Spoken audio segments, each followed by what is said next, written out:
So, Assalamu alaikum students, it's Dr. Hassan Shazad and we are here for another session of the Insight MDCAT MCQs Master Book MCQ discussion. So, it's the chapter of gases exchange, one of the most important processes of the body, which will further leads to the energy production in the body. So, without any delay, let's start the session. Question number one states that the thickness of the epithelium. So, we are talking about the thickness of the epithelium separating blood and air is dash cell thick. So we are talking about that epithelium, okay, which separates what, air and blood passing. ठीक है, तो अब epithelium कौन सी होती है? Yes, it is, we are talking about only the alveolar epithelium. ठीक है, सो हम alveolar epithelium की बात कर रहे हैं. तो alveolar epithelium के अंदर क्या होता है? सिंपली स्क्वेमस सेल्स होते हैं और squamous cells one cell thick होते हैं. ठीक है, squamous cells which is one cell thick, ये स्क्वेमस एपिथेलियम होती है यहाँ पर. सो क्वेश्चन नंबर वन का आंसर है one cell thick. It is an important question of the MDCAT. Question number two है dash maintains the steep diffusion gradient. Diffusion gradient क्या होता है कि एक साइड पर इट इज अ बाउंड्री, ठीक है, और इसकी एक साइड पर एक खास चीज की कंसंट्रेशन ज्यादा है और दूसरी तरफ कम है, और ऐसा भी हो सकता है कि दूसरी तरफ किसी और की ज्यादा हो और इस तरफ कम हो. ठीक है, तो क्या होता है कि from higher to low concentration gradient के अलोंग मूव करती हैं चीजें. तो फिर क्या है कि there is a big difference in the concentration of the gases at the two points which bring about diffusion. So हम अगर रेस्पिरेशन मतलब ब्रीथिंग और वेंटिलेशन की सेंस में देखें, और इसका आंसर भी क्या है, रिस्पिरेशन नहीं है. रिस्पिरेशन यहाँ पर सेलुलर रिस्पिरेशन की बात हो रही है. सेलुलर रिस्पिरेशन डिफ्यूजन ग्रेडियंट को एज सच मतलब फॉर्म नहीं कर रहा होता. ठीक है, तो रेस्पिरेशन नहीं है. इनहेलेशन एक्सहेलेशन दोनों मिलाकर, ठीक है, अगर सिर्फ इनहेल कर रहे होंगे तो तब भी डिफ्यूजन ग्रेडियंट एक हद तक आएगा. उसके बाद कंसंट्रेशन ऑक्सीजन की भी दूसरी तरफ बराबर हो जाएगी और यहाँ पे क्या आएगा, इक्विलिब्रियम आ जाएगा. तो इक्विलिब्रियम हमें यहाँ पर इस पॉइंट पर नहीं चाहिए कि मतलब दोनों साइड्स के ऊपर ऑलमोस्ट इक्वल सीन हो जाए और उसके बाद क्या होता है कि एक्सचेंज रुक जाए. इक्विलिब्रियम एज सच तो नहीं होगा, बट मतलब एक कांस्टेंट रेट आ जाएगा यहाँ पर. ठीक है, तो एक कांस्टेंट कंसंट्रेशन आ जाएगी दोनों साइड्स के ऊपर एज द एटमॉस्फेयर. ठीक है, तो एक्सहेलेशन भी नहीं हो सकता सेम. तो delta option ventilation is the correct one. ठीक है, अब वेंटिलेशन में क्या होगा कि कार्बन डाइऑक्साइड कंसंट्रेशन ज्यादा होगी ऑन द लंग साइड और एटमॉस्फेरिक साइड पे क्या होगा, ऑक्सीजन की ज्यादा होगी. ठीक है, oxygen in the air will get diffused into the blood and from the blood carbon dioxide will get diffused into the air in the alveoli. So question number 3 है which of the following can be deemed incorrect.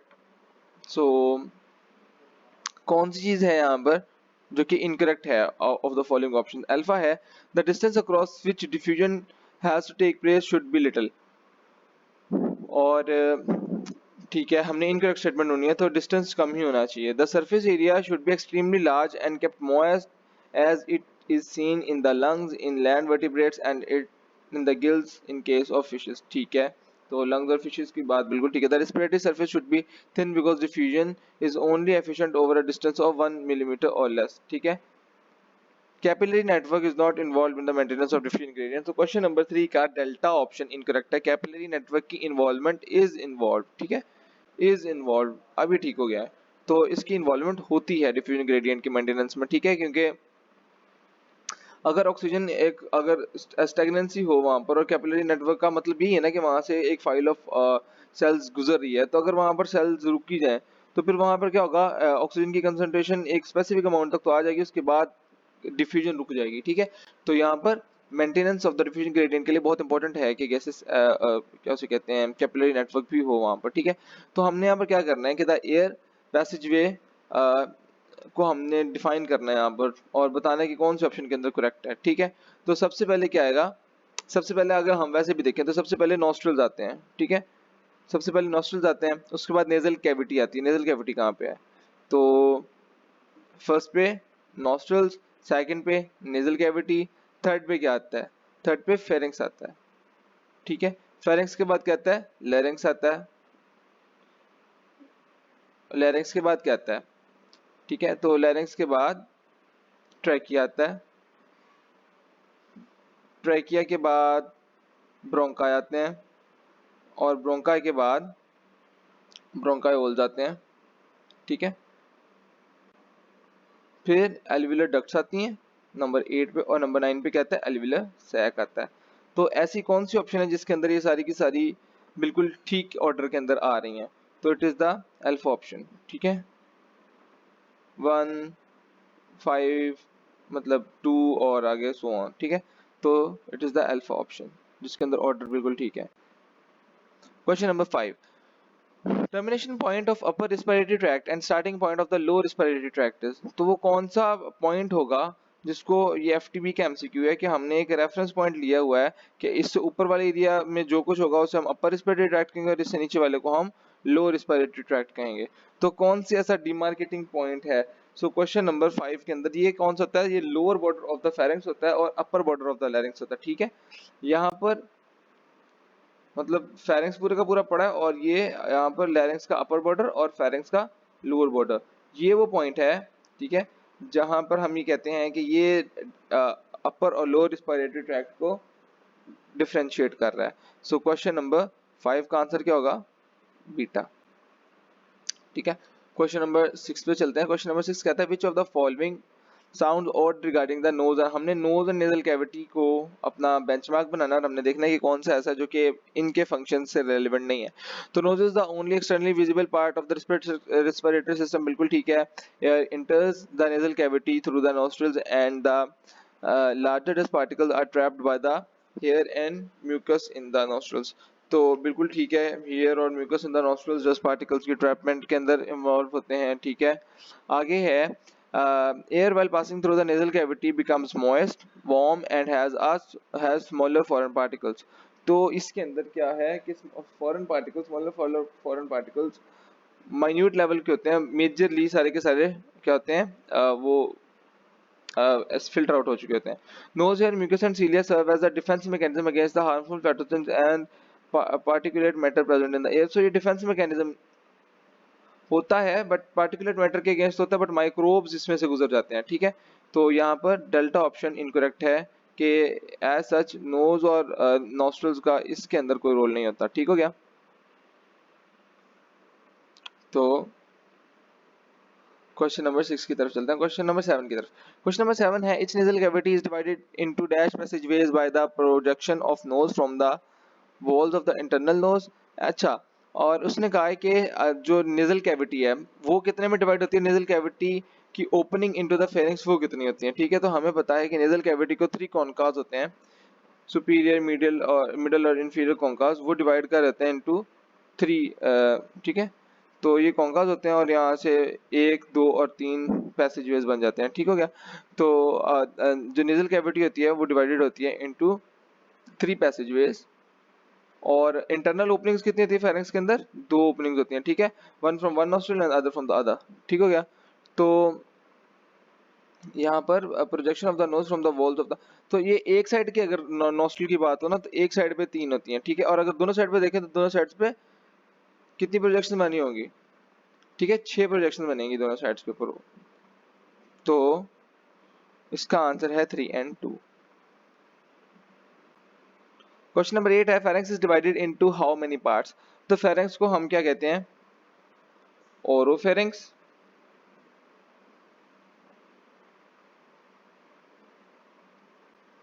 Nasopharynx और ले लेरेंजियोफेरेंक्स। ठीक है, तो 3 है। ठीक है, एक एक इसका पार्ट नोज इसके अंदर ओपनिंग होती है, एक के अंदर माउथ की और एक के अंदर लेरिंग्स की ओपनिंग होती है, तो इस तरह हम इसको 3 पार्ट्स में डिवाइड करते हैं, laryngopharynx. Question number 9, all of the following are the functions associated with the larynx except, तो ह्यूमिडिफिकेशन ऑफ एयर इसका फंक्शन नहीं है, हमें पहले में पता लग गया। Voice production, yes it is, voice production इसका फंक्शन है। It was directly directing air, बिल्कुल ठीक है। और movement of the larynx protect food and, ठीक है, अपवर्ड मूवमेंट की वजह से एपिग्लोटिस आकर ग्लोटिस को क्लोजर दे देता है, तो alpha option is the incorrect one. Question number 10 है trachea consist of different dense regular tissues and, अब इसके अंदर कार्टिलेजेस उसने पूछा है कि एक तो डेंस रेगुलर टिश्यू होता है and smooth muscles reinforced by dash C shaped pieces of cartilage. तो कितने होते हैं 17 to 20, 20 to 15, 15, अच्छा तो 15 to 20 होते हैं इसके अंदर ओवरऑल पीसेस। ये चलो ठीक है, तो 15 to 20 होते हैं। अच्छा, सी शेप कार्टिलेजेस रिंग्स। तो 11 है when the small bronchi attain a diameter of dash mm or less। तो अब यहाँ पर एक डेफिनेशन है ब्रोंकायोल्स की, ठीक है। तो ब्रोंकायोल्स हम कब कहते हैं ब्रोंकायो को, तो जब ब्रोंकाई का जो एक ल्यूमन साइज होता है या उनका डायमीटर है वो 1 मिलीमीटर और लेस हो जाए, उस वक्त हम उनसे क्या कहते हैं ब्रोंकायोल्स, ठीक है। तो इस स्टेज के ऊपर हम उन्हें ब्रोंकायोल्स कहते हैं। क्वेश्चन नंबर 12 है C shaped cartilages rings are replaced in the airways for the first time, ठीक है, बाय कार्टिलेजिनस प्लेट्स एट। तो किस लेवल के ऊपर सबसे पहले, ब्रोंकाइल्स में तो ये होते ही नहीं है, ठीक है, ब्रोंकाइल्स को तो वैसे निकाल देते हैं। प्राइमरी ब्रोंकाई ट्राइकिया में सेकेंडरी ब्रोंकाई के ऊपर के लेवल के ऊपर सी शेप की बजाय प्लेट्स आ जाती हैं, ठीक है। तो इरेगुलर प्लेट्स आ जाती हैं यहाँ पर, इरेगुलर कार्टिलेजिनस प्लेट्स आ जाती हैं। सो क्वेश्चन नंबर 13 की तरफ मूव करते हैं। क्वेश्चन नंबर 13 है circular smooth muscles are chief constituents of which of the following. तो circular smooth muscles of the following किसके चीफ कंस्टिट्यूएंट्स हैं। सेकेंडरी ब्रोंकाई के अंदर स्टिल प्लेट्स होती हैं, कार्टिलेज प्लेट्स होती हैं। एल्विलर सैक्स के अंदर बिल्कुल भी ऐसा कोई सीन नहीं होता है। एल्विलर कैपिलरीज के अंदर भी स्मूथ मसल्स नहीं होते हैं, इनके अंदर सिर्फ एंडोथेलियम होती है, ठीक है। तो एंडोथेलियम होती है। तो अब यहाँ पर bronchioles beta option is the correct one. Question number 14 है functional unit of lungs is the terminology use for. तो हम फंक्शनल यूनिट ऑफ लंग्स किसे कहते हैं, एल्विलर डक्ट्स को कहते हैं, बिल्कुल नहीं। एल्विलर सैक्स को कहते हैं, एल्विलर कैपिलरीज को कहते हैं, लोब्स ऑफ लंग को कहते हैं। लोब्स ऑफ लंग को भी नहीं कहते हैं, एल्विलर कैपिलरीज को भी नहीं कहते हैं, it is the alveolar sac, ठीक है, जो कि एल्विलाई का एक एग्रीगेशन होता है। तो एल्विलर सैक्स को हम कहते हैं, ठीक है। They are the functional unit of lungs. Question number 15 है how many membranes does oxygen need to cross to attach to the hemoglobin। so कितनी membranes cross करनी पड़ती हैं अगर हम देखें membranes की बात हो रही है, it's not the cell। अगर cell की बात हो तो तीन होते हैं ना। सबसे पहले लंग की जो होती है क्या उसे कहते हैं एपिथेलियम होती है, एल्विलर एपिथेलियम होती है, उसके बाद एंडोथेलियम होती है और फिर उसके बाद एंडोथेलियम ऑफ द कैपिलरी और फिर आरबीसी। तो तीन सेल्स होते हैं।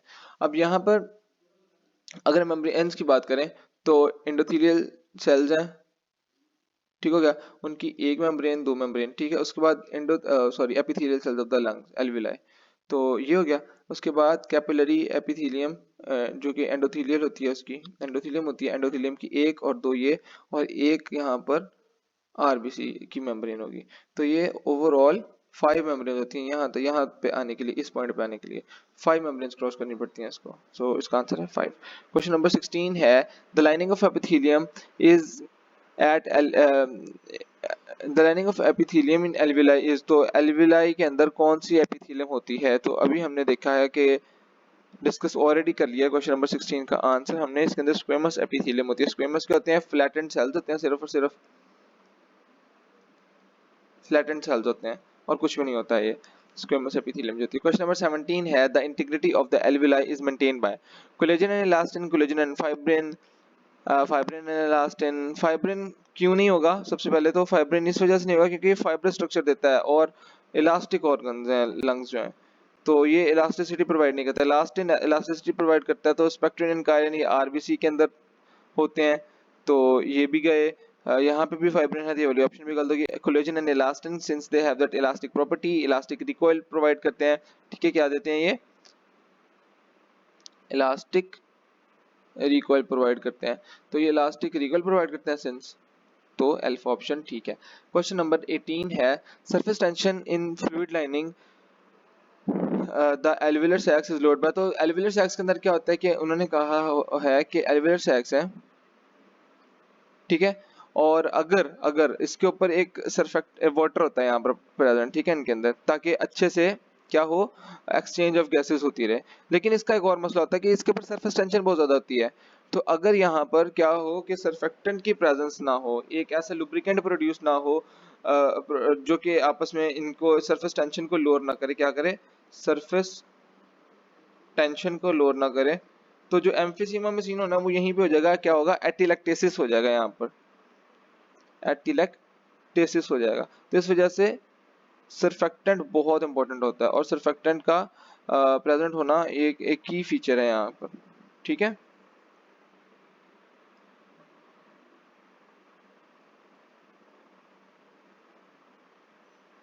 अच्छा, moving on to the question number 19, lungs are a dash organ.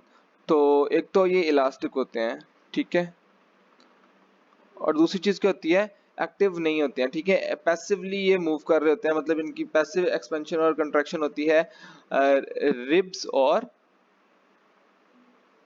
Diaphragm की वजह से, प्लस द इंटरकोस्टल मसल्स भी, कोस्टल मसल्स भी आते हैं, ठीक हो गया, इनकी वजह से। तो ये पैसिव है, फाइब्रस नहीं है क्योंकि दे आर इलास्टिक, ऊपर बात होगी है, इलास्टिक हैं, और उसके अलावा ये रिजिड भी नहीं होते हैं, ठीक है, they are soft. Question number 20, which of the following is incorrect about diaphragm? So which of the following is incorrect about the diaphragm, हमने देखना है, इसकी ऑप्शंस कॉपी नहीं हुई हैं प्रॉपर्ली। अच्छा, question number 20, let me get a book. अच्छा, तो यहाँ पर इसकी आपके पास ऑप्शंस हैं, अल्फा के अंदर है the floor of the chest cavity, ठीक है,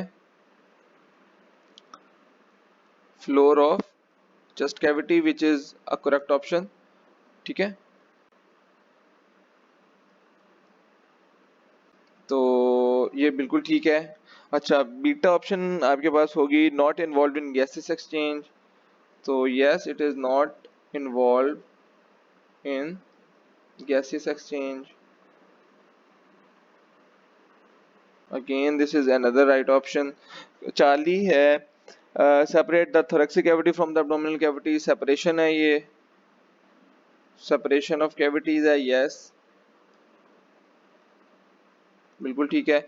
और डेल्टा वहां पर, and which is the wrong option, is the diaphragm alone accomplishes expansion and contraction. तो diaphragm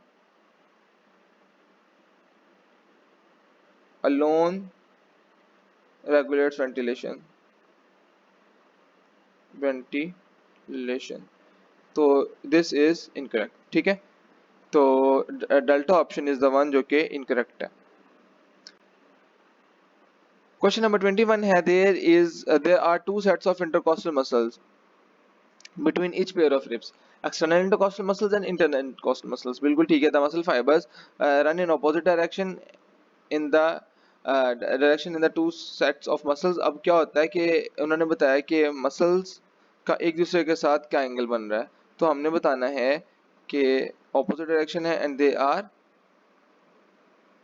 between the two ribs, they are perpendicularly placed, ठीक है, एक एक perpendicularly placed होते हैं एक दूसरे के साथ। So question number 22 है, during inspiration dash movement of the diaphragm and dash movement of the ribs cause increase in the chest cavity and, सबसे पहले तो reduction in the pressure है, और वो सबके अंदर है डेल्टा के अलावा, तो डेल्टा तो वैसे निकल गया। अब रिडक्शन 3 में है, तो हमने देखना है कि इंस्पिरेशन के अंदर डायफ्राम की क्या मूवमेंट होती है, डाउनवर्ड मूवमेंट होती है, तो यहाँ पे अपवर्ड है, वो वाली ऑप्शन भी गलत होगी।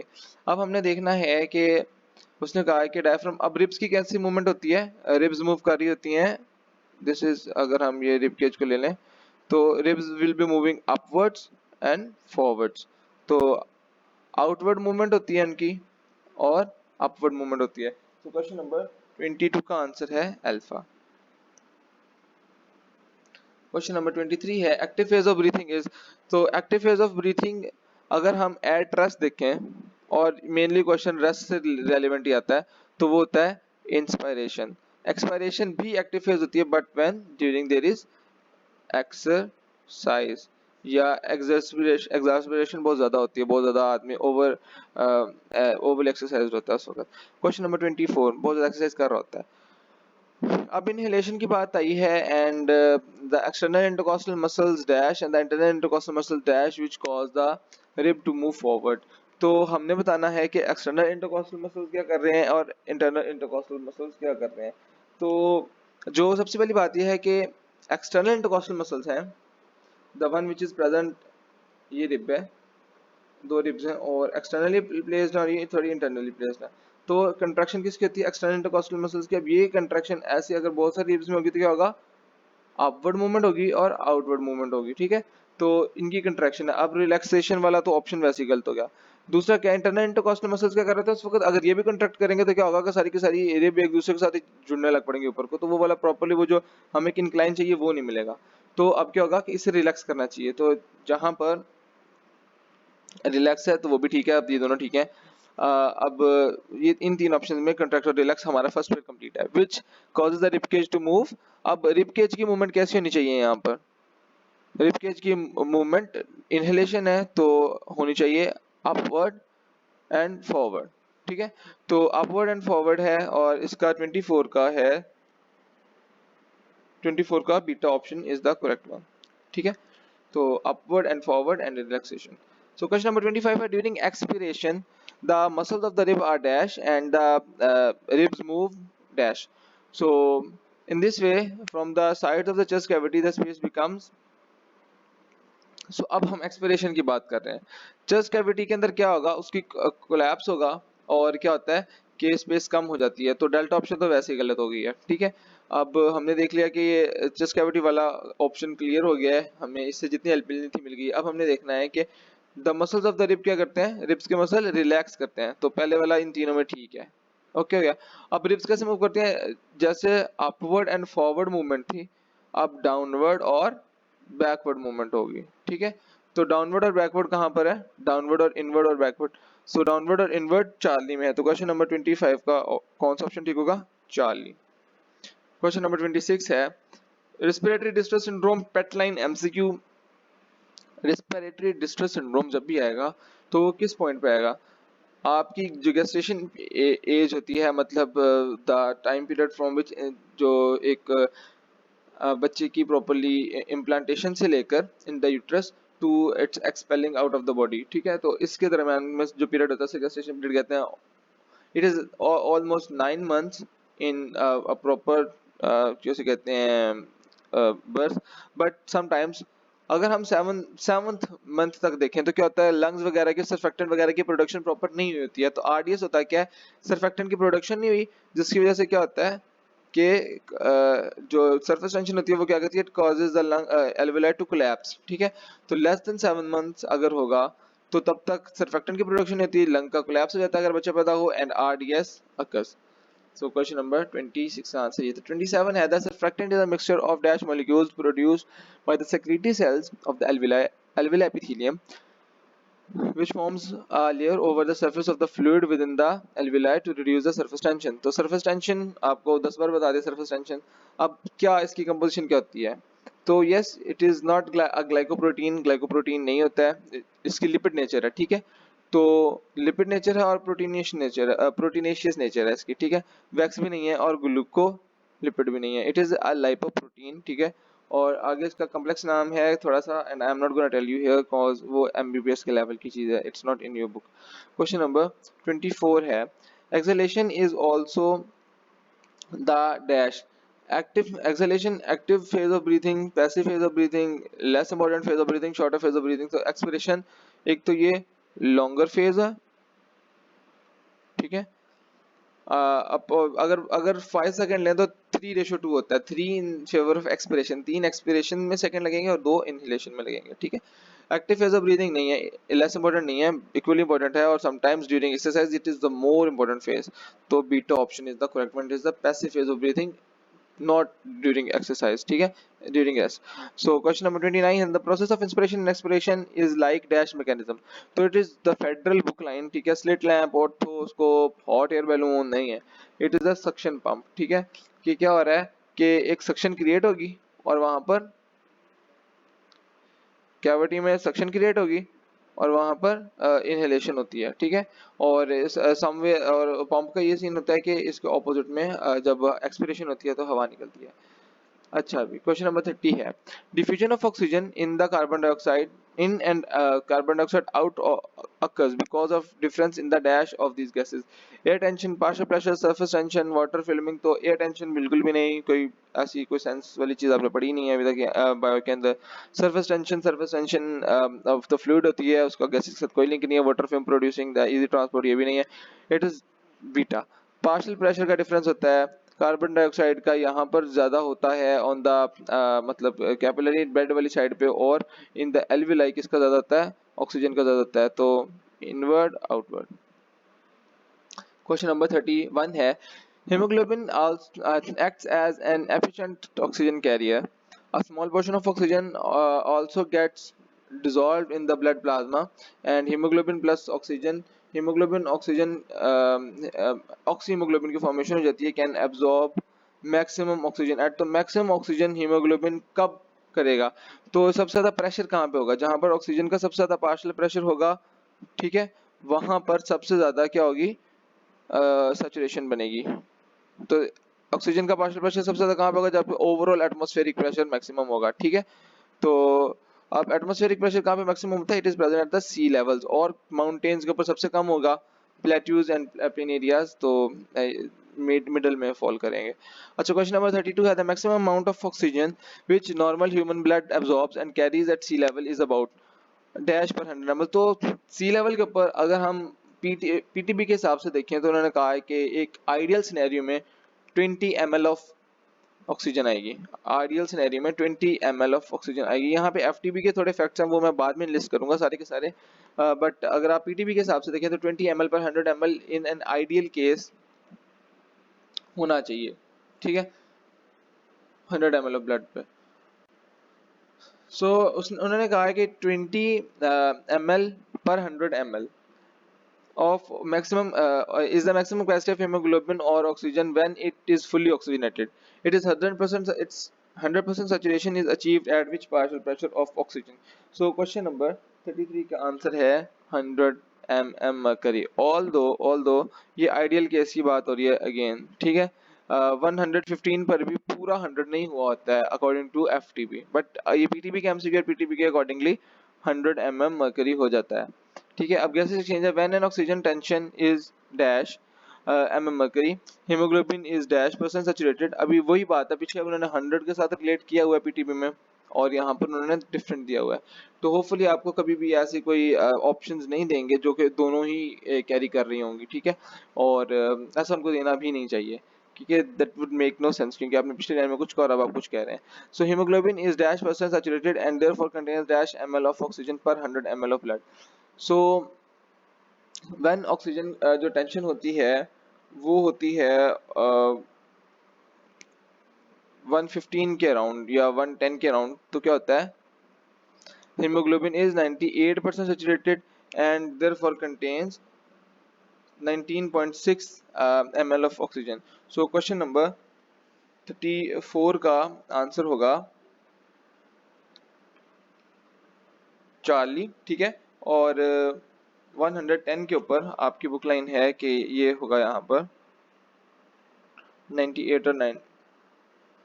अच्छा, ये 100 तो हो ही नहीं सकते, तो गलत था। तो हमारे पास मेन कंपटीशन इन दो के दरमियान में था।